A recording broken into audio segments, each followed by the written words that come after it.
Alright, next question comes from Quavo Jones. And he asks, are you not happy to hear that Corey Margera is longer or no longer on YouTube? And then he says, I miss him. It is what it is. I can't really say I'm surprised to hear that he's left again for the millionth time, but I can't really blame him for leaving, seeing as how much YouTube has gone to the shitter, and it also having a bunch of no life, no pussy getting trolls with too much time on their hands trying to scare the man off of YouTube. It's a real shame because I really did enjoy the man's videos. I mean, really, there's no other YouTuber like him, which is what makes him so awesome. I mean, I could relate to the guy because we have a lot in common, and he spoke the truth. And because Corey is so awesome, he should have had a lot of subscribers by now. Even more than that piece of shit Young Defiant.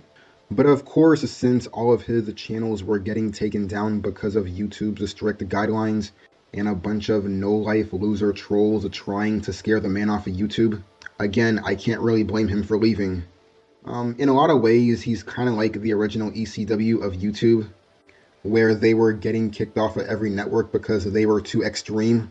Kind of like Corey getting all his channels taken down because he was too edgy for YouTube. And also a bunch of faggots getting offended by his videos. So it is what it is, but like he said, get better taste for those of you he was talking about. So I'm not gonna make a big deal about it. If the man wants to leave, it's his decision, so moving on. Alright, his next question. Which console do you love the most, the PS2 or the N64? Well, they weren't even in the same gaming generation, so they typically can't really be compared. I'm just gonna base this off of which console made the bigger impact. Now, as far as pulling in more games, the PS2.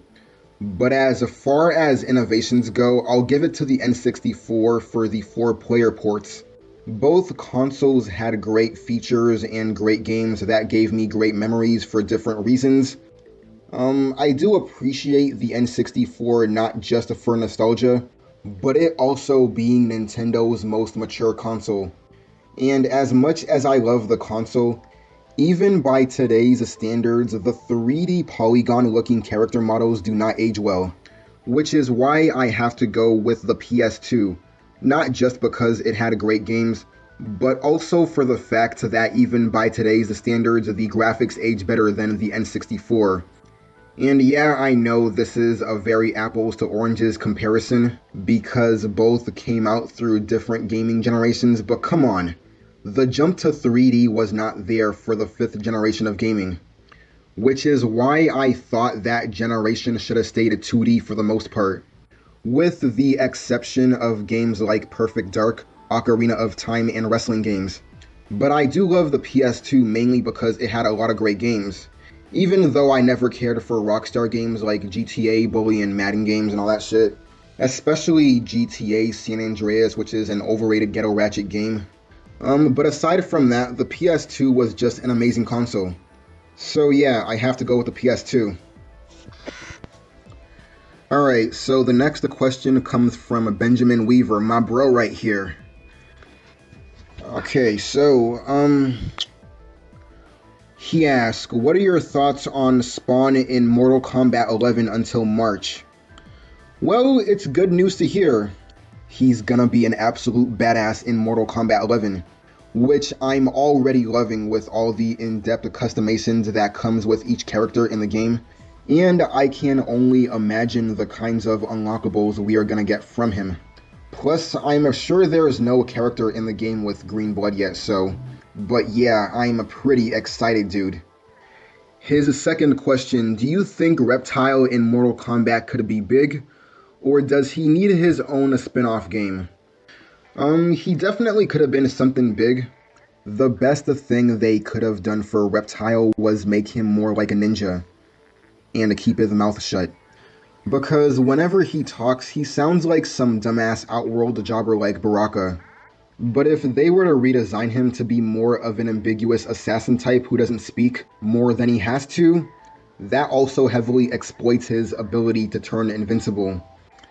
And his final question, are you into classic cars like Hot Rod or Prowlers? Kind of. I definitely think there is some charm to old cars though, even old crappy ones. But I do prefer more of the British roadsters because of the raw connected experience you have driving them. And some are just undeniably charming, like the original Mini Morris minor kitted one with the picnic gear. I also do love the 80s, 90s Japanese cars like Toyota Serra, the NSX, the GTR, and the Supra. And even the Monte Carlo, which is pretty cool. Especially if you've seen it from that Fast and Furious Tokyo Drift movie. But that's pretty much it really, yeah. But thanks for your questions. Next question we have is from the Bad Taste Killer. Oof. And he asks, what are some of your favorite animes? My favorites are Argo Proxy, Hellsing, the Guyver OVA from the 80s, Dragon Ball Z obviously, Full Metal Alchemist, Yu Yu Hakusho, Gundam Wing, Berserk, Rurouni Kenshin, Death Note, and Parasite. And his second question, what exactly made you not fall into the stereotypes of the black culture? It's a pretty good question now that you ask that. So what made me not do the things of that is expected in the black culture? Now I also want to point out that I myself am half Cuban, but I mostly see myself as black who speaks some Spanish. But to answer your question, it would have to be my good taste, good judgment, common sense, and also my uncle to some extent. Now, I don't want to bore some of you out there because this answer is going to be pretty lengthy about my life and childhood. Now, as a kid, for the most part, my uncle used to always pick me up after school because my parents were always out working. And my uncle was a really cool dude. He used to have a motorcycle, he played the electric guitar, he had a real cool attitude about him, and he would take me to cool places that my parents would never take me, like WWF events, rock concerts, and even checking out E3 events back when it meant something, and even watching some movies that were a bit mature. He would even buy me really cool presents, whether it was a Christmas gift or a birthday gift. And I still remember back in '97 when he got me the N64 for Christmas. And at that time, I thought it was the best present I've ever received from anyone. But yeah, my uncle was a real cool dude. And he was what sort of got me into rock music in the first place. I did mention that he was a really good guitar player. And he actually used to be in a band himself and would at times give me guitar lessons. Because back then, I thought playing the electric guitar was the coolest instrument to play. But then it came to practicing and actually trying to get better at it. So he would give me guitar lessons on the acoustic first, just to kind of get used to it and build my finger strength. And for the most part in our lessons, we would just do a bunch of power chords. I still play guitar to this day, and I'm actually sort of in a band myself, which at this moment we are kind of on hiatus. And also, when he would drive me to places, he would often play classic rock and metal songs in his car, whether it was from Guns N' Roses, Metallica, Kiss, and even Jimi Hendrix himself. And normally kids around my age, around that time, would not care to listen to old songs like those, as most of them were into fucking Backstreet Boys and Britney Spears and all that gay poppy shit. But for me as a kid, I learned to appreciate those old bands, especially old Metallica before the Black Album. But what really got me into the music that I'm into now, whether it's rock, metal, industrial, or rave electronic music, was just listening to different soundtracks from different forms of media, whether it was movies, gaming, TV shows, and even wrestling. And this was around the grunge, post-grunge, industrial, new metal period of the 90s and early 2000s. And it was either through MTV getting me into a lot of rock and grunge bands back when they actually played a music video of good music, Whether it was through Beavis and Butthead and the original Headbangers Ball before they brought it back on MTV2 back in 2003. Especially when they brought back Headbangers Ball on MTV2. I just remembered getting into a lot of different bands like OTEP, Chimera, and Shadowfall. I'm not sure why they canceled the original Headbangers Ball, but I'm assuming it's because of the rise of gangsta rap music back in the 90s. But yeah, I just got more into finding out about a lot of these different bands from other forms of media, and even like a lot of techno and rave music. Like I remembered the 1995 Mortal Kombat movie getting me into a lot of electronic music. And when I saw that movie in theaters, it just blew me away, man. Like I just loved the Mortal Kombat movie when I saw it for the first time. And I was only like 5 years old back then. Same goes for the 1995 Hackers movie when I rented it at Blockbuster. And that movie had a really good electronic soundtrack also. I even own the CDs of the soundtrack for both movies. The same goes for the Batman Beyond soundtrack. And back in '98, I remembered getting into Rob Zombie from the soundtracks of Bride of Chucky and Twisted Metal 3. And at that time, that Hellbilly Deluxe album was the first album I've ever owned on CD, cause I got it from a record store that I paid with my own allowance.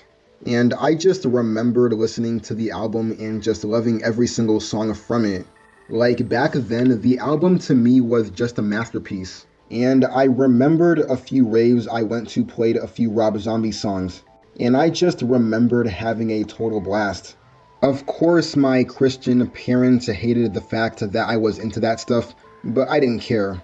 Thankfully, they weren't that strict because growing up with parents like that is not fun at all. And basically, this is where I explain why I never did of what is expected in the black culture. You know, people sometimes wonder why I was never into rap, basketball, and all this other stereotypical Negro shit that is expected for you to like in the black community. And honestly, I don't care if this sounds offensive to some, but I just never gave a shit about the black culture. The only thing I respect about it are our black leaders who made things possible for us in Martin Luther King Jr. and Harriet Tubman. You know, like, I do have respect for the history of the black culture, but I don't have respect for what it's become now. And you know, I'm not gonna get into all that stuff really, but I'm just gonna kinda explain myself for why I never got into all that stereotypical Negro shit. I just thought that a lot of things that white and Asian people were into was way cooler, like rock music, anime, horror movies, and martial arts. You know, people would often ask if I did sports like basketball and football, and, you know, I didn't really do any of that stuff, really. You know, I always did more combat sports like martial arts, which back in middle school, I did Taekwondo. You know, I was always more into extreme sports like dirt biking, skateboarding, and snowboarding. You know, shit like that, man. But when it comes down to it, those were like the only sports I did back in high school. But to get back to what I was saying, like, I never gave a shit about rap music as I've always seen it as ghetto hood music. And all that stuff never appealed to me. I don't mind if these songs are not trying to promote all this ghetto-like behavior, as long as it was a genre of rappers rapping about different things. Like, I do remember kinda liking it at first when I first saw the Fresh Prince of Bel-Air's intro, and even watching a few music videos on MTV back in the late 90s. I do remember kind of liking this new style of music at first, but after that, I just never really got into it. Besides a few Eminem songs back from 1998 to 2002, and some rapping from Mike Shinoda from Linkin Park of the early 2000s, I just never got into it. And growing up, everybody was just into stuff that I didn't care for, especially from blacks and Hispanics. I've always thought sagging pants was stupid, especially now that people are sagging skinny jeans. I mean, seriously, it's either you wear pants or you don't. I never thought talking all this street slang was cool. I mean, seriously, why do people choose to not speak proper English? Especially when people use a racial slur like the N-word as a sign of endearment. Negro food like pig's feet and soul food is nasty to me. I was never into all this gospel music with all these fat black religious women singing, "Oh Lord Jesus." And yes, I am an atheist now. I was never into all this hip-hop influenced clothing. And that's pretty much it, really. I mean, when I first started listening to Cory Margera, it was actually back when he first started off as the Fast and Furious 450 back in 2012 or whatever. Not only could I relate to him so much because he was a black guy that was basically into a lot of stuff I was into, but in a lot of ways, he made me feel like it was okay to feel the way you feel. And when Cory made videos talking about the black community, I just couldn't help but agree because a lot of what he was saying was true. And the thing I don't understand is why so many ethnic backgrounds want to emulate this culture. People like that to me are probably a bunch of rejects from their own cultures. I mean, most whites, when they see a wigger, they'll be like, okay, this guy's a goofball. And I just don't know what's so cool about being ghetto, which is a lifestyle that came from my people, which I'm not proud of, and we would have been better off without it. You know, and even most of the people I've hung out with or dated were either white or Asian. And that's mainly because most blacks and Hispanics I was around lived up to their stereotypes. And there's really nothing wrong with you if you feel that way, because it's not your fault. Are all blacks and Hispanics bad? Hell no, because then I'd be talking about myself and others I'm cool with. But there needs to be more blacks and Hispanics who don't fall into those stereotypes and have common sense and good taste. Then I'd feel a lot more comfortable hanging out with people of my own culture if it was like that. But there you go. And his final question, do you think rap music has done any good for society? No. And I think it's all in part to gangsta rap. And since 90% of rap is gangsta rap and is so popular with the youth, then I can honestly say it hasn't done any good. I mean, even when you go back to the 90s, which a lot of people consider the golden age of rap, but listen to what a lot of those rappers were promoting in their songs. You have rappers talking about selling drugs and killing homies and shit. Young black kids are taught a lot of this illegal shit.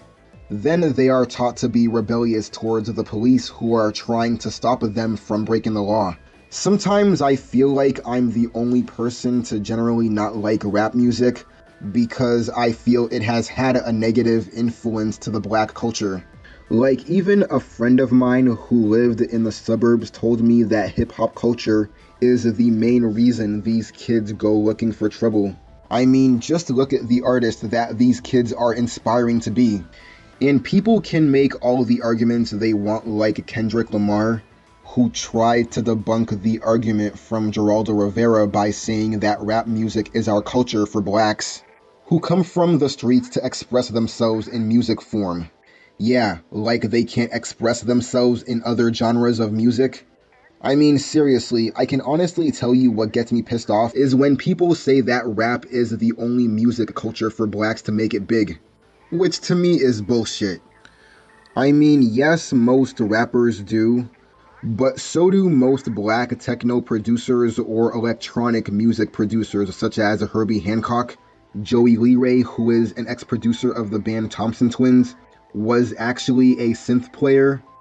Derek May, Jeff Mills, Carl Cox, a guy called Gerald, 1980s acid house producer, known for a hit record called Voodoo Ray.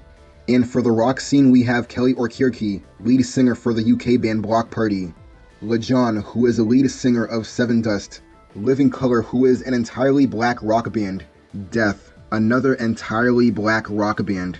And of course, we have Jimi Hendrix, and this guy gets put under Tupac status, which is bullshit. And those are just a few names of black people who have made it big in other areas outside of hip-hop, rap, R&B, and reggae. And it really angers me how these people I mentioned get little to no recognition. Not even on BET. That being said, I'm into metal music, which people don't understand as they think it's mindless screaming, when to me it's not. It's just raw emotional singing at its fullest potential. Some might think of it as satanic music, which is so not true, and we don't even know if the devil or Lucifer actually exists. But do you want to know what does? Crime. And at least a lot of metal songs out there have lyrics that are more relatable and helpful. And most rap music you hear isn't like that. It could be me just generalizing, but hey, it's what I hear all the time. I mean, seriously, when I see people who try to defend rap music by saying it's for blacks to express themselves, but then I read and listen to the most popular songs on the radio right now, and all I hear are dudes rapping about how much pussy they get from these bitches and hoes, and how much money they get, like I'm supposed to give a shit about all that stuff. Like, seriously, it's just a bunch of dudes being arrogant. But oh yeah, this is how our culture expresses ourselves in music form. Fuck off with that shit. So yeah, rap and hip hop has done nothing good for our society. And yeah, that's pretty much it really for his question. Thank you, Bad Taste Killer. I know I probably have a few subscribers who are rap and hip hop fans, and all I can say to that is that it's my opinion. Move the fuck on.